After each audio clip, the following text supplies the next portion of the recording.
کافر ہے عتبہ بن ابی وقاص، اس نے ایک طرف سے ہو کر پتھر اٹھایا اور آپ کو مارا زور سے۔ صحابہ کی نظریں تھی تلواروں پر، نیزوں پر، تیروں پر، وہ پتھر نظروں سے نکل گیا، لہذا وہ ان کے اندر کو چیرتا ہوا جا کر میرے نبی کے منہ پر یہاں لگا، اور آپ سیدھا پیچھے ایسے گئے، پیچھے یوں، پیچھے ایک کھڈا تھا، وہ یہاں گردن میں لگا کنارہ، تو آپ بے ہوش ہو گئے، دانت بھی ٹوٹ گئے، چہرہ بھی خون و خون ہو گیا، اب بے ہوش ہو کے یوں گر گئے۔ صحابہ نے سمجھا آپ شہید ہو گئے، تو سب نے زار و قطار رونا شروع کر دیا۔ تھوڑی دیر کے بعد آپ کو ہوش آیا تو صحابہ نے عرض کی یا رسول اللہ اب تو ان کے لیے بد دعا فرما دیں، وہ نبیوں میں رحمت لقب پانے والا، مرادیں غریبوں کی برلانے والا، غریبوں کا والی، یتیموں کا مولا۔ تو اب تو حق تھا کہ آپ بد دعا کرتے۔ یہ سامنے امت نہیں ہے، قاتل کھڑے ہیں، کافر۔ آپ نے ہاتھ اٹھائے، صحابہ سمجھے کہ ہوں انہاں دے بیڑے بڑھ گئے۔ اللہم اغفر لقومی فإنہم لا یعلمون، اللہ میری قوم کو معاف کر، انہیں میرا پتہ کوئی نہیں ہے۔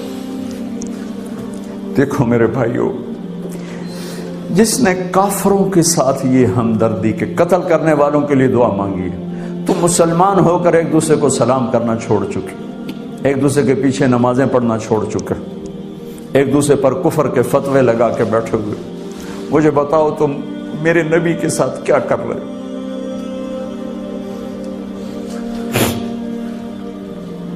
وہ تمہیں فرقوں میں بانٹ کر گئے تھے یا امت بنا کر گئے تھے؟ کیوں اس نادان کھیل میں اپنی زندگی برباد کرتے ہو؟ کیوں نہیں مسلمان بن کے رہتے ہو؟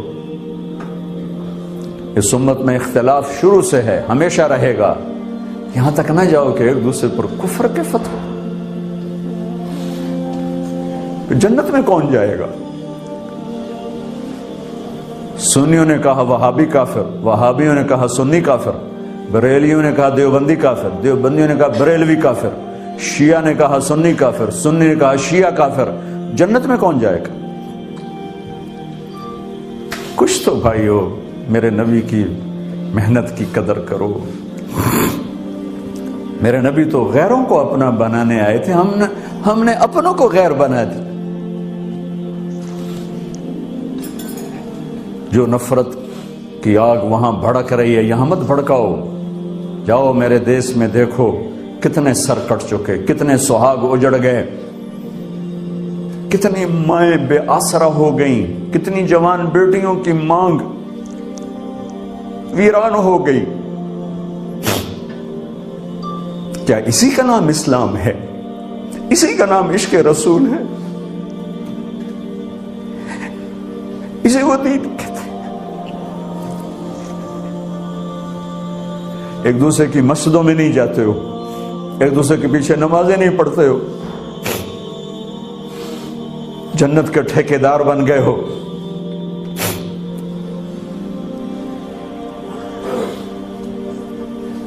میرے نبی تو عبداللہ بن ابی کا جنازہ پڑھانے کھڑے ہو گئے تھے،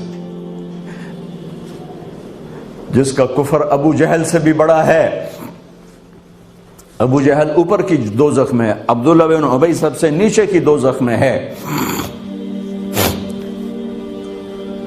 ان کے بیٹے آئے، یا رسول اللہ میرا باپ مر گیا ہے، اپنا کرتا دے دیں گے، میں اس کو کفن دے دوں۔ آپ نے کہا لے لو، کرتا اتار کے دے دیا۔ آپ کہتے بدبخت منافق، دفع ہو جا، دے دیا۔ کہ یا رسول اللہ آپ جنازہ پڑھائیں گے؟ کہاں پڑھاؤں گا۔ باقی منافقوں کا تو کسی کو پتہ نہیں تھا سوائے اللہ کے نبی کے، لیکن عبداللہ بن ابی کا منافق ہونا تو سب کو معلوم تھا۔ آپ جنازے کے لیے عمر سامنے آ گئے، یا رسول اللہ یہ کون ہے؟ کہ مجھے پتا ہے کون ہے، تو آپ اس کا جنازہ کیوں پڑھا رہے؟ کہ شاید اللہ معاف کر دے۔ کہ عمر پیچھے ہٹ جا، مجھے پتا ہے کو، میرے اللہ نے کہا ہے تو ان کے لیے دعا کر یا نہ کر، میں معاف نہیں کروں گا، میں کرتا ہوں شاید اللہ معاف کر دے۔ پھر فرمایا کہ میرے اللہ نے کہا اگر تو 70 دفعہ بھی ان کے لیے دعا کر تو میں معاف نہیں کروں گا۔ اگر میرا اللہ کہتا اے میرے محبوب اگر آپ 70 دفعہ اس کے لیے دعا کریں گے تو میں معاف کر دوں گا. تو میں اس کم بخت کا 70 دفعہ جنازہ پڑھا دیتا. مجھے بتاؤ تم کہاں سے یہ دین لے کر آئے ہو جس میں تم فرقوں میں بٹ گئے ہو, نفرتوں کی آگ تم نے لگا دی ہے. یہ کہاں سے اسلام آیا ہے؟ میں تمہیں اللہ اس کے رسول کا واسطہ دیتا ہوں. امت بن کے رہو, مسلم بن کے رہو, کوئی گنجائش نہیں. اپنے اپنے عقیدے پر پکے رہو, دوسرے کے لیے گنجائش رکھو.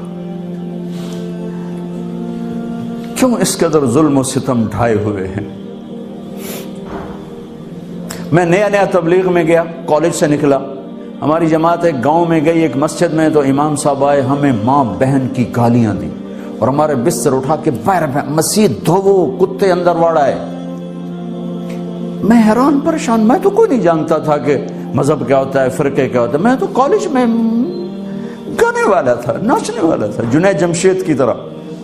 مجھے تو دین کا پتہ تبلیغ سے پتہ چلا. میں حیران پریشان کہ یہ مولانا صاحب کہہ رہے ہیں کہ یہ گستاخ رسول ہیں, اور مسجد دھو دو باہر کھڑے ہو, یہ مسجد میں کھڑے ہو کر ماں کی گالی دے رہے ہیں, بہن کی گالی دے رہے ہیں. تو پھر معیار دین کیا ہے؟ اتنی نفرت, اس قدر دوریاں. اگر ہم کافر تھے تو ہمیں گلے سے لگاتے, ہمارے نبی کی طرح ہمیں کھانے کھلاتے, ہمیں پانی پلاتے, پھر ہمیں بات سمجھاتے. لیکن ماں بہن کی گالیاں, مسجد میں کھڑے ہو کر, امام مسجد. ہم پنجاب کے زمیندار ہیں, گالی دینا ہماری سرشت میں ہے, لیکن مسجد میں کانپ جاتے تھے کہ کسی کو الو کا پٹھا بھی کہہ دیں. ہمارے بزرگ بڑے بھی بہت گالیاں نکالتے تھے, لیکن مسجد میں کسی کو جرت نہیں ہوتی تھی کہ وہ میرے والد مرحوم خود بہت غصے والے بڑے سردار آدمی تھے, تو تھوڑی بات پہ مار پٹائی گالیاں. لیکن میں نے نہیں اپنے باپ کو مسجد میں سنا غصے میں بھی کسی کو گالی دیتے ہوئے. ماں بہن کی گالیاں نکالو.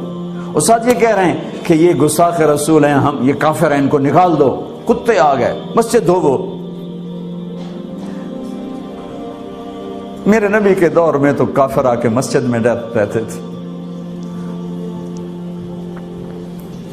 میرے بھائیو, جو میں عرض کر رہا ہوں, میں اپنا دکھڑا بیان کر رہا ہوں, اس کی سنگینی کو سمجھو. یہ پاؤنڈ ڈالر نہیں بچائیں گے جب ہم آپس میں ٹوٹ جائیں گے. اللہ نے مجھے دنیا میں پھرنے کا موقع دیا, بار بار دیا, اسی تبلیغ کے سلسلے میں. سب سے زیادہ میں اسپین میں جا کے دکھی ہوا, اور میرا دکھ یہ نہیں تھا کہ ہماری یہاں 800 سال حکومت تھی اور ختم ہو گئی. میرا دکھ یہ تھا, میں اس پہ رویا مسجد قرطبہ میں, کہ جس وجہ سے اسپین تباہ ہوا وہ ساری وجہ میرے دیس پاکستان میں موجود ہے اس وقت. اور ہوش نہیں ہے کسی کو. مذہب پر لڑائی, سیاست پر لڑائی, دین پر نفرت, سیاست پر نفرت, قوم پہ نفرت, صوبے پہ نفرت, پیشے پہ نفرت, نفرت نفرت نفرت.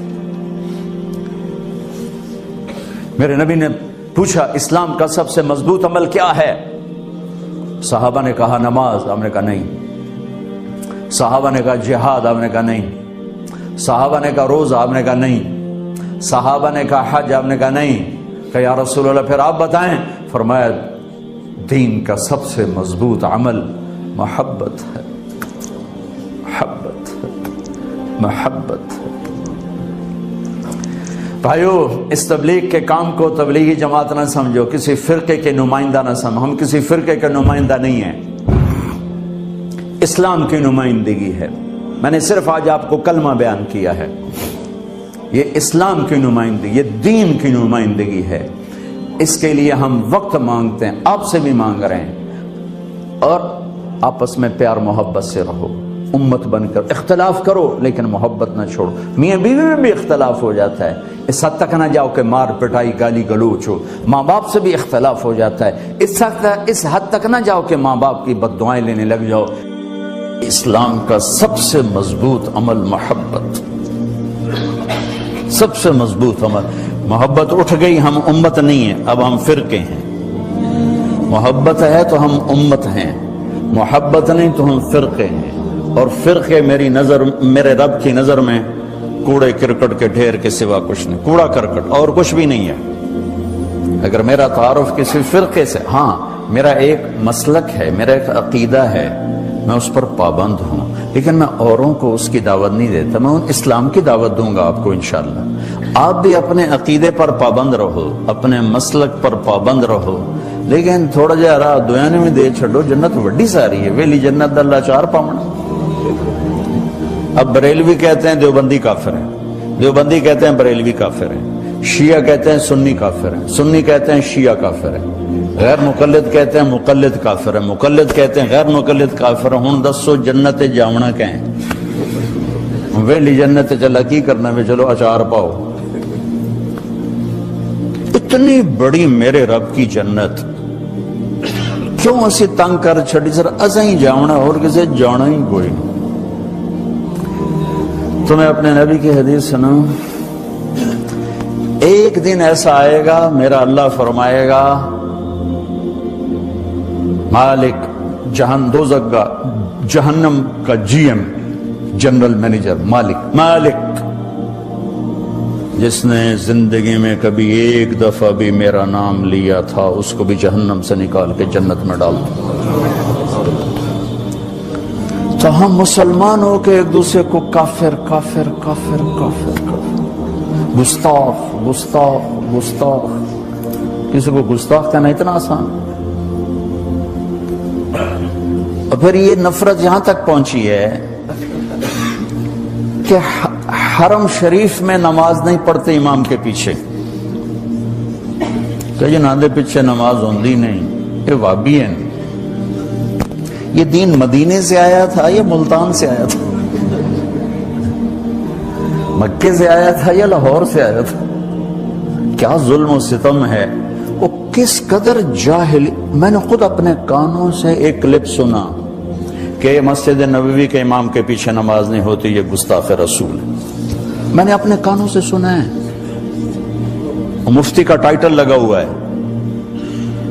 کیا میرا رب اتنا کمزور ہو گیا ہے؟ میں تو اپنی مسجد میں اپنے کسی مخالف کو کھڑا نہیں ہونے دیتا ہوں، تسی تے کھلوڑ دو گے کسی؟ تو میرا رب اتنا کمزور ہو گیا کہ اپنے حبیب کے مصلی پر اسی کے گستاخ کو کھڑا کر دیا۔ اپنے گھر میں حرم بیت اللہ جہاں ایک نماز 1,00,000 کے برابر، وہاں ایسے آدمی کو کھڑا کر دیا جو اللہ کے رسول کا گستاخ ہے؟ نہیں بھائیو، یہ ان بھائیوں کو کسی نے گمراہ کر دیا ہے، کسی نے بھٹکا دیا ہے۔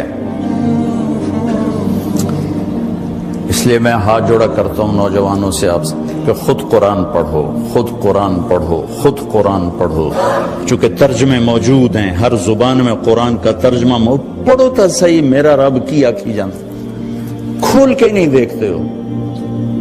اپنے نبی کی زندگی پڑھو، اپنے نبی کی سیرت پڑھو، اپنے نبی کی حدیث پڑھو، تمہیں خود پتا چلے گا کہ وہ ہستی کیا فرما رہے ہیں۔ پھر تم بیٹھنے والے کو پکڑ سکتے ہو، جناب ہے کی بولی جانتے ہو؟ اب آپ کو پتہ ہی کوئی نہیں وہ کیا کہہ رہا ہے، کہاں سے کہہ رہا ہے۔ بھائیو، امت بن کے چلو، محبت سے چلو۔